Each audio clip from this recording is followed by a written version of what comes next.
1971లో మా ప్రోగ్రాంలో బాలు గారి ప్రోగ్రాం పెట్టుకున్నాం ఆయన రిక్వెస్ట్ చేసుకుని. అప్పుడే ఇళయరాజా గారు వీళ్ళందరూ పరిచయం ఆయన మాకు. అప్పటికి ఆయన ఇంకా మ్యూజిక్ డైరెక్టర్ అవ్వలేదు. సో అలా పరిచయం అయిన బాలు గారు 2 ఏళ్ల తర్వాత నేను మెడ్రాస్ వెళ్ళటం జరిగింది. మా అన్నయ్య అప్పటికే సినిమాలో మెల్లమెల్లగా వస్తున్నాడు. సో 74 మొట్టమొదటి పాట రికార్డింగ్ ఆయనే పాడారు. మన సినిమా పరివర్తన. హీరో వచ్చి చంద్రమోహన్ అండ్ లక్ష్మి, ఆవిడ హీరోయిన్. హేమామృతరావు గారు డైరెక్టర్. టి చలపతిరావు నన్ను మా అన్నయ్యనే పరిచయం చేసిన ఆయనే. అది మేము జీవితంలో మర్చిపోలేం. అక్కడి నుంచి ఆయన దగ్గర పనిచేయడంతో ఇక వరుసగా పెంజాల్ గారు, రాజేశ్వరరావు గారు. అప్పట్లో ఏంటంటే ఆల్ లాంగ్వేజెస్ చాలా వర్క్ చెన్నైలో జరిగేది, అది ఏ భాష అయినా సరే. అలాగనే ఒరియా, తుళు, హిందీ, తమిళ్, కన్నడ, మలయాళం, ఇలా ఆయా భాషల్లో అద్భుతమైన సంగీత దర్శకులు అందరి దగ్గర పనిచేశాను 99%. అది ఒక మ్యూజిక్ డైరెక్టర్ అవడానికి నాకు ఒక బేస్మెంట్. అది టి చలపతిరావు గారు మిమ్మల్ని ఎలా పికప్ చేశారు సార్ ఆయన? అంటే అంతకుముందే మేము తెలుసు, మేము రెగ్యులర్గా మెడ్రాస్ వెళ్తుండేవాళ్ళం. ఆయన ప్రోగ్రామ్కి ఒకసారి నేను అకార్డింగ్ ప్లే చేశాను 72 అనుకుంటా. తర్వాత మా తమ్ముడు వచ్చాడని చెప్పాడు. నేను మెడ్రాస్లో 1973 డిసెంబర్ 4 వెళ్ళాను. మార్చో ఏప్రిల్ 12 అరే మీ తమ్ముడికి మన అవకాశం ఇద్దాం అన్నాడు ఆయన. అంతే, అవకాశం ఇచ్చినప్పటి నుంచి ఇక సెకండ్ డే నుంచే నాకు ఖాళీ లేదు. నెలకి 30 రోజులు బిజీగా వర్క్ చేయడం మొదలుపెట్టా. సో ఆయన హస్తవాసం చాలా గొప్పది. మా నాన్నగారు ఆయన కూడా ఫ్రెండ్స్. తర్వాత మా ముందు తరం గోఖలే గారు, సత్యం గారు, వాళ్ళకి 3వ ఇంట్లోనే ఉండాడు ఆయన. ముందు రమేష్ గురించి తెలుసు కాబట్టి అలాగే మీ తమ్ముడు మంచి ప్లేయర్ రా అని అనుకుని ఆయన అలా ఎంకరేజ్ చేశారు. చలపతిరావు గారితో కూడా ఒక ప్రత్యేకమైన మాధుర్యము, ప్రత్యేకంగా ఉంటుంది కదా ఆయన మ్యూజిక్. ఆయన మ్యూజిక్ బాగుంటుంది. ఇంకోటి ధైర్యం ఎక్కువ ఆయనకి. కొత్త వాళ్ళని ప్రోత్సహించడంలో ఆయన ముందు ఉండేవాడు. మా అన్నయ్య ఆయనే కదా ఇచ్చేసింది. షరావతి, జయదేవ్, ఇలా చాలామంది పరిచయం చేశారు ఆయన. అలా నాలాంటి మ్యూజిషియన్స్ కొంతమందిని అప్లిఫ్ట్ ఇచ్చింది ఆయనే. ఆయన ఇంకోటి అంటే టైమింగ్.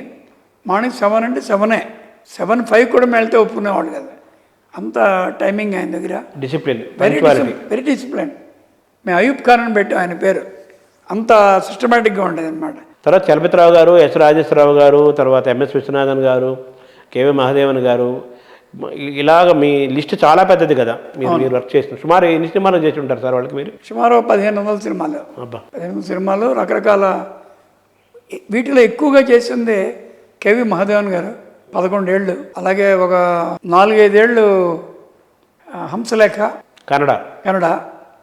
అంటే ఆల్ మూవీస్. ఈ మధ్యలో మనం ఎక్కడైనా చేసుకోవచ్చు. అది రమేష్ నాయుడు గారు ఒక 6 ఏళ్ళు, జేవి రాఘవల్ గారు ఒక 5-6 ఏళ్ళు. వీళ్ళు ముఖ్యమైన వ్యక్తులు. ఆ తర్వాత రంగారావు గారు, వేణు రంగారావు గారు కన్నడ. తర్వాత ఇలా చాలామంది నేను పర్మనెంట్గా వర్క్ చేయడం. ఎక్కడి నుంచి ఇంక నన్ను అందరిని పిలిచేవాడు. ఇవాళ మహాదేవన్ గారు లేదు కదా, అయితే వచ్చేయండి అలా అనమాట. అంటే మహాదేవన్ గారు సినిమాలు ఆల్మోస్ట్ అన్ని సినిమాలకు చేశారు కదా మీరు? 75 నుంచి 87 వరకు నేనే అన్ని. శంకరాభరణం నేను వర్క్ చేసింది. నేను ఫస్ట్ పని చేసింది ఇంద్రధనుస్సు. అక్కడి నుంచి దంచవే మేనత్త కూతురా, తర్వాత ఏమో ఆయన మన భార్గవాడ్స్ గోపాల్ రెడ్డి గారి సినిమాలన్నింటికి నేనే వర్క్ చేసేవాడిని మహాదేవన్ గారి కాంబినేషన్లో. అలా అదొక అదృష్టం. కె విశ్వనాథ్ గారు, బాపు గారు, ముఖ్యంగా వీళ్ళిద్దరితో నాకు ఎక్కువ అనుబంధం ఏర్పడటానికి నేను ఒక ఇన్స్ట్రుమెంట్ ప్లేయర్గా వర్క్ చేయడం వాళ్ళ సినిమాలకి. ఆ టీంలో ఉండటం వల్ల విశ్వనాథ్ గారి 2 పాటలు ఒక సీరియల్కి చేసి ఇచ్చాను నేను. అలాగే బాపు గారు చేసిన ఒక టీవీ సీరియల్కి నేను మ్యూజిక్ డైరెక్షన్ చేశాను. శ్రీ భాగవతానికి నేను చేశాను. తర్వాత శ్రీ వెంకటేశ్వర వైభవం రెండింటికి నేను చేయడం జరిగింది. ఎస్విబిసి చేశారు కదా? ఎస్విబిసి. ఈటీవీ గోదాన్ని చేశారు కదా భాగవతం? ఈటీవీ శ్రీ భాగవతంకి మా పోలేందు గారు ఆయన చనిపోయిన తర్వాత నేను కంటిన్యూ చేశాను. సార్, మిమ్మల్ని ఇంత దూరం మీరు ప్రయాణం చేయడానికి, సినిమాల్లో ఇంత రాణించడానికి, ఇంతమంది పెద్ద పెద్ద మ్యూజిక్ డైరెక్టర్ల దగ్గర నుంచి మీకు స్వాగతం రావడానికి, వాళ్ళతో అంత ప్రయాణం చేయడానికి కారణము మీ అకార్డియన్ అంటారు కదా, అకార్డియన్ అయినా మూలమనాలా? అది మామూలుగా ఈ కీబోర్డు, హార్మోని ఇవన్నీ తెలుసు, కానీ అకార్డియన్ అనేది చాలా తక్కువగా వినపడే మాట కదా. ఇప్పుడు కీబోర్డ్ ఎంత పాపులరో ఆ రోజుల్లో అదే fashionable instrument, very crazy instrument అది. ఇప్పుడు సంగం, హర్ దిల్ చో ప్యా కరేగా దీవానా నాని దాంట్లో వాయించేంత అకార్డియన్ అనమాట. సో ఆ accordion stylish instrument. Guitar, accordion, socks ఇవన్నీ స్టైలిష్ ఇన్స్ట్రుమెంట్స్ అనమాట. వీణ, ఫ్లూటు ఇవన్నీ కొంచెం సంప్రదాయ సిద్ధమైనటువంటి ఇన్స్ట్రుమెంట్స్ అవి, మృదంగం ఇవన్నీ. సో అలా నేను అనుకోకుండా, నాకు ఎవరు గురువు లేరు, ముందు 2 ఏళ్ళు హార్మోనియం వాయించాను, తర్వాత అంతా అకార్డియన్. 76 నుంచి కీబోర్డ్స్. టెక్నాలజీ మారింది. అనుకోకుండా నా అకార్డియన్ పోయింది. సో రెంట్ తీసుకునేవాడిని. ఏఆర్ రెహమాన్ వాళ్ళ, అప్పుడు దిలీప్ వాళ్ళ అమ్మగారి దగ్గర తీసుకునేవాళ్ళం. తర్వాత జాయ్ అని ఆయన దగ్గర తీసుకునేవాడిని. తర్వాత నేనే కొనుక్కున్నాను. రెహమాన్తో వర్క్ చేశారా మీరు? రెహమాన్ నా దగ్గర వర్క్ చేశాడు. నా సినిమాలు 2-3 సినిమాలు. అవి కాకుండా నా క్లాస్ కొన్ని పంపించేవాడిని రమేష్ నాయుడు గారి దగ్గర, అక్కడికి అనమాట. దిలీప్ మాకు చాలా క్లోజ్. ఇటీవల నేను నా భార్య కలిసినప్పుడు, ఆఫ్టర్ వెరీ లాంగ్ గ్యాప్, చాలా అతను నేను గమనించింది, అప్పుడు దిలీప్ ఎలా ఉన్నాడు, ఇప్పుడు ఏఆర్ రెహమాన్ అలాగే ఉన్నాడు. ఏం మారలేదు, ఏ రకమైన మార్పు లేదు. అలాగే కొంతమంది, ఇళయరాజా అంతే, ఆయన అసిస్టెంట్గా ఉన్నప్పుడు ఎలా ఉన్నాడు, ఇంత వరల్డ్ ఫేమస్ అయినా మా కుటుంబంతో అలాగే ఉంటున్నాడు. అలాగే శివమణి, కొద్దిమంది చూస్తున్నాను, ఎస్వి బాలసుబ్రహ్మణ్యం గారు, పి సుశీల్ గారు, ఎస్ జానక్ గారు, చిత్ర, వీళ్ళందరూ, ఈవెన్ బాపు గారు, తర్వాత విశ్వనాథ్ గారు, అంతా ఏంటంటే ఫ్యామిలీ ఫ్రెండ్స్. ఇంత మహానుభావులు అందరూ. రావు బాలసరస్వతిదేవి గారు, అది చెప్పుకుంటే పోతే పెద్ద లిస్ట్ ఉంది. అందరం మా ఇంట్లో కలుస్తుండేవాళ్ళు. సోమనాథ సముద్రం గారు. అవునవును. నాది సర్కిల్, పెద్ద సర్కిల్. ఏఆర్ రెహమాన్ వాళ్ళ ఫాదర్ దగ్గర కూడా మీకు అనుబంధం ఉందా? అవును, ఆయనతో మేము కలిసి పనిచేశాను. ఆయన దగ్గర నేను కీబోర్డ్ వర్క్ చేసేవాడిని. ఆయన assistant music director. Baburaj, Devaraj వాళ్ళ దగ్గర శేఖర్. అకార్డియన్ మీరు ఎందుకు ఎంచుకున్నారు సార్? ఎంచుకోవడం, ఆ రోజు అది స్టైలిష్ ఇన్స్ట్రుమెంట్. మా నాన్నగారు అడిగి అది కొనుక్కున్నాం. నేను ప్లే చేస్తే ఆ రోజుల్లో పెద్ద క్రేజ్ అనమాట. I was very popular accordion player. తర్వాత నేను మళ్ళీ ఎలక్ట్రానిక్ అకార్డియన్ ఒకటి కొనుక్కున్నా. అది ఏపీలో ఎవరి దగ్గర లేదు, ఒకటి దగ్గర. తర్వాత మళ్ళీ ఫిల్మ్ ఇండస్ట్రీకి అది సరిపోదని మళ్ళీ ఒక బెన్ సురేందర్ అని చాలా అద్భుతమైన అకార్డియన్ ప్లేయర్, అదే నేను కొనుక్కున్నాను. మీ ఇంట్లో సంగీతం ఎలా వచ్చింది సార్ మీ కుటుంబం? మా అమ్మగారు విద్వాంసురాలు, వసుంధరాదేవి. ఆవిడ వీణ, వోకల్, భరతనాట్యం 3 డిప్లొమాస్ 1936 ప్రాంతాల్లో. 1937లో ఆవిడ పెళ్ళయింది.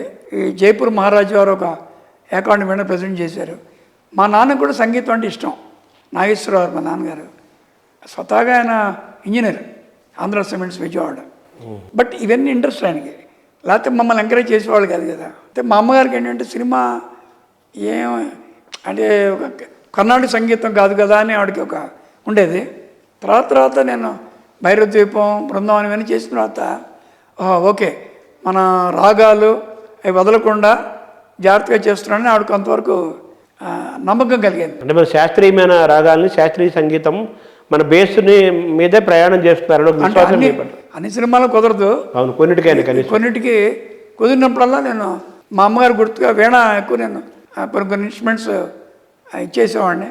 వీణ నాకు చాలా ఇష్టం. మా అమ్మ గుర్తు వస్తున్నా వీణ వస్తే. అదే వీణ మీరు వాయిస్తారా? పర్వాలేదు, నేను వాయిస్తాను, కొంతవరకు వాయిస్తాను. సార్ తర్వాత మీరు మొట్టమొదటి ప్రదర్శన ఎప్పుడు చేశారు సార్? పబ్లిక్ ప్రదర్శన అంటే 1967 శ్రీరామనవమి పందిళ్ళలో.